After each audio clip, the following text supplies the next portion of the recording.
Ok chicos, buenas noches, espero que se encuentren bien. Bueno, continuaremos con los videos para el examen de cálculos de invernadero de la asignatura.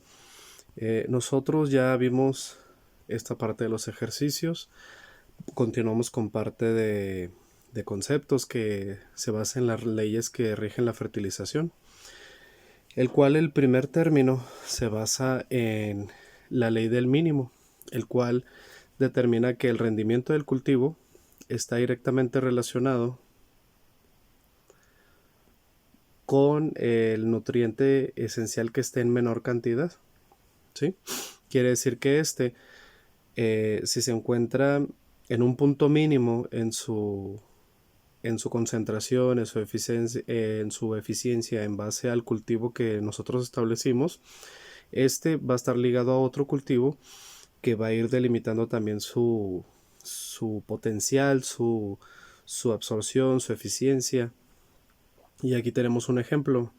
Si un cultivo necesita nitrógeno, fósforo y potasio, NPK, y el nivel de fósforo es el más bajo del rendimiento, o sea, no es lo que se necesita y lo que se espera del cultivo, estará limitando la disponibilidad del mismo, ¿sí? De todos en su cadena.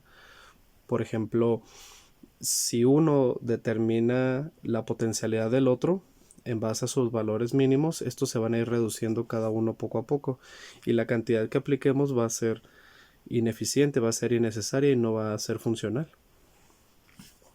La ley del máximo es totalmente contraria, que esta dice que un elemento que esté aplicándose de manera excedente de su punto máximo va a deteriorar la funcionalidad de otros nutrientes y va a bloquear la aplicación de Por ejemplo, en el caso de el NPK, también va a estar disponible con respecto a la funcionalidad del zinc. Por ejemplo, si tenemos un excedente en los macros, va a determinar una disminución en la cantidad de los micros, ¿sí? Del zinc, del boro, del cobre, del fierro, ¿sí?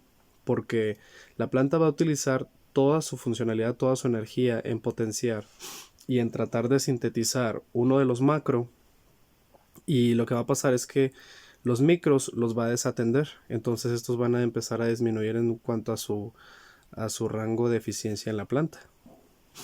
Luego la ley del anticipo nos dice que nos tenemos que anticipar o priorizar previamente a la aplicación del cultivo conforme a los requerimientos que éste necesita, obviamente basándose en lo que tenemos disponible y lo anterior para evitar que haya deficiencias.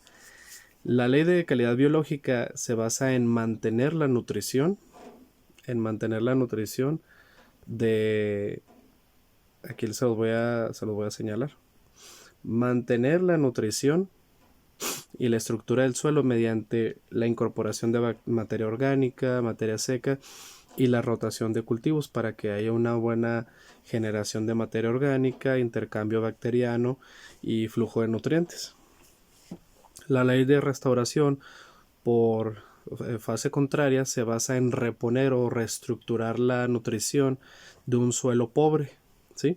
Reacondicionarlo, reincorporarlo a la funcionalidad agrícola y mediante la transformación de su estructura química y física, eh, con la preparación de suelo, la incorporación cíclica de nutrientes y de materia seca, ¿sí? Pero en ya descendió totalmente la funcionalidad del suelo y del terreno, ya cambió su estructura y se delimitó a un suelo pobre. En cambio, en la calidad biológica es mantenerlo estable, ¿sí? La ley del aumento decreciente, como yo les había dicho en clase, es en base al aumento decreciente. Al aumento más allá del punto máximo o del límite de la funcionalidad o de la eficiencia de un fertilizante o de una solución nutritiva, al pasar la barrera del punto de equilibrio de un fertilizante, el cultivo lo que va a pasar es que va a ir decreciendo en base a su desarrollo, ¿sí? Y luego la ley del equilibrio de nutrientes, este se basa en lo que habíamos visto en clase de, por ejemplo, de la conductividad eléctrica, de la capacidad de intercambio catiónico, de la ionización de los elementos, todo esto que se refiere, por ejemplo, a la capacidad de intercambio catiónico, capacidad de intercambio de cargas de unos elementos y otros, por ejemplo aquí, vean, la interacción de elementos positivos y de elementos negativos para que la planta los pueda absorber. En cambio, si tenemos ya disponibles elementos de una carga y le incorporamos elementos de la misma carga, estos van a hacer un choque y se van a lixiviar por parte del suelo, ya que la carga es diferente en base a los que tenemos disponibles y los que vamos a aplicar. Entonces, lo recomendable es que sean diferentes cargas para que sean asimilables. Si son de las mismas, chocan y se lixivian. Ok, vamos a ver. Bueno, nos vamos a regresar poquito. Ok, ya con eso, la ley de máximos, mínimos, calidad biológica, rotación, equilibrio de nutrientes. Muy bien, por si no nos faltaba otro más.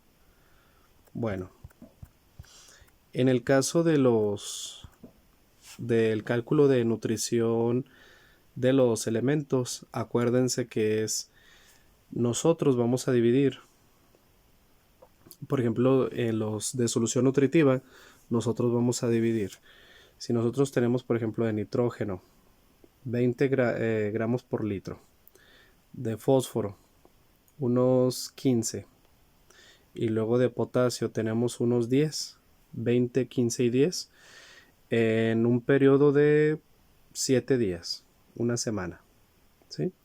Lo que vamos a hacer es, lo primero en los ejercicios de solución nutritiva es dividir los gramos de cada uno por el periodo para saber cuánto tenemos que aplicar diariamente, ¿sí? Y luego 10 entre 7.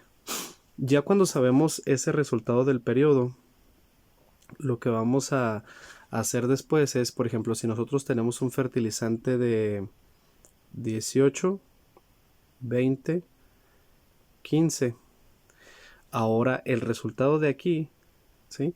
Nosotros lo vamos a dividir, por ejemplo, entre la concentración de nitrógeno, el resultado entre la concentración de fósforo y entre la concentración de potasio, ¿sí? O sea, vamos a hacer divisiones, lo que tenemos disponible entre el periodo de aplicación y el resultado de eso entre la concentración del fertilizante de nitrógeno, de fósforo y de potasio de cada uno de ellos, para saber ya cuánto va a ser lo de la solución nutritiva ya aplicada al periodo. Y nosotros vamos a estandarizar, que vamos a estandarizar una cantidad promedio en la que podamos aplicar los tres. O si es mucha diferencia, nosotros en la recomendación le ponemos que se tienen que aplicar de manera individual, o uno que esté muy alejado se aplica ese de manera individual para no ni exceder ni limitar su concentración. Así de simple. Les agradezco mucho su atención a este video, espero que les haya ayudado, cuídense mucho y mucho éxito en el examen. Excelente semana, hasta luego.